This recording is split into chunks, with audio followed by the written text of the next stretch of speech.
Our medical expert, Dr. Piacoli, is with us this afternoon to talk all things mosquitoes. Everybody's favorite part of summer, right? Dr. Coley, let's start with the basics, because mosquito bites itch, they sting, they itch. Is there like something, why is that? There's a scientific reason for this, ladies. So when the mosquitoes bite us, they suck out our blood, and what they inject in there is their saliva. Ew. And that saliva is full of foreign protein. So our immune system says, uh-oh, this is not human, let me attack it. So it actually sends immune cells to start attacking it. As you notice, it swells up immediately, so those come immediately. But in the next 24 to 48 hours, we actually stimulate that immune response by itching. So we release something called histamine, which causes more immune cells to come, and we're actually feeding forward that process by causing the immune cells to come and itch and swell it up. I was just showing Dr. Coley my newest mosquito bite. I get so many. I feel like they love my blood.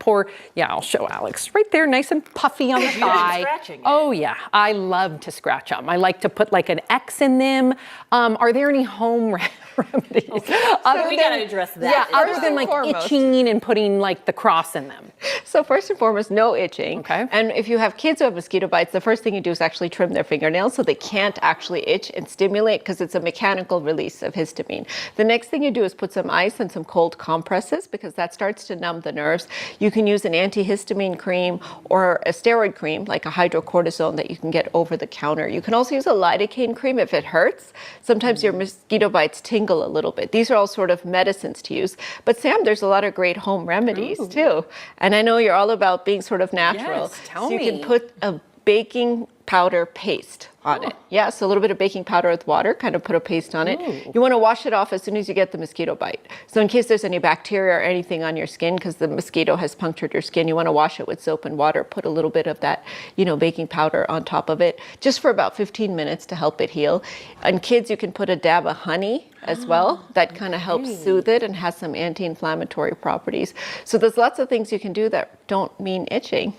I like that. What about the old school? My mom always put the calamine lotion, the pink stuff. Yep. I still have that under, it's probably from 1985, but it's under my cabinet right now. Does that work? Yes, but don't use it from 1985. Okay. Get some fresh calamine lotion. You can also get aloe vera gel. And like I said, anything that soothes it. So what your nerves are doing is actually responding to the inflammation. They're tingling and they're causing you to itch. So anything that soothes the skin actually really does help. Sometimes if you have an itch, even doing a math problem or actually scratching somewhere else can distract your brain away from that itch to a different itch, because it's all about mind over matter. Not a math problem. Tell that to my 5-year-old. She'd be like, yeah, right. So is it ever a cause for concern? Should you ever go to the doctor? Yes. In fact, some mosquito bites can be very severe. So if two people get bitten by the same mosquito, their reactions, their immune system reactions may be very different. One person may have a mild response. Someone else may have a severe response. So the first thing to do is to monitor for signs of infection in that mosquito bite. And this is any red streaking around it, if it's really warm, if it's really swollen, if you have any systemic symptoms like fever. Those could be coming from the bite itself getting infected, but they could also be coming from Zika, West Nile virus, malaria, a lot of the other things that mosquitoes carry. So those are all causes for concern. Kids can also get an exaggerated response to mosquito bites called Skeeter syndrome.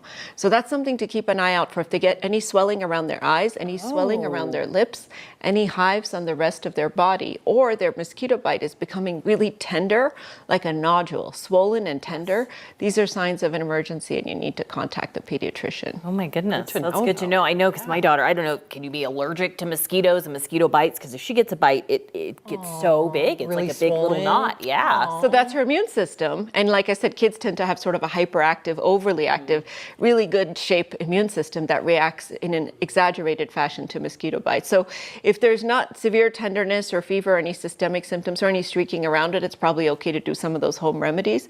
But if you're ever in doubt, you want to take a picture and send it to your pediatrician. What about repellents? Do they work?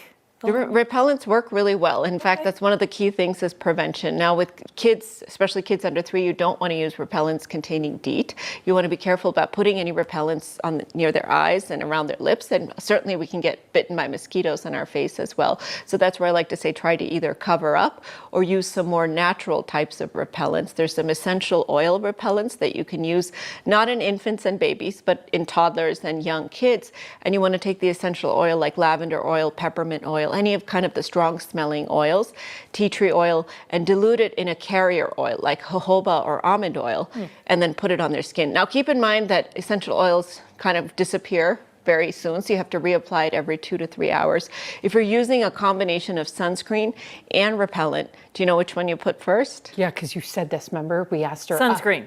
Yes, got it. she's right. You got it. So sunscreen goes underneath, and then the repellent. You don't want to use a combination product because you'll need to reapply it often, and you don't want that much repellent on you. So repellent lasts a lot longer than sunscreen. So use them separately. We have only 30 seconds, but let's do a quick rapid fire myths round. So really quickly, do mosquitoes prefer sweet blood? It has nothing to do with your blood. It's got to do with your carbon dioxide, your I thought I was sweet. your sweat, and your scent. So if you wear floral scents, you're more likely to get bitten.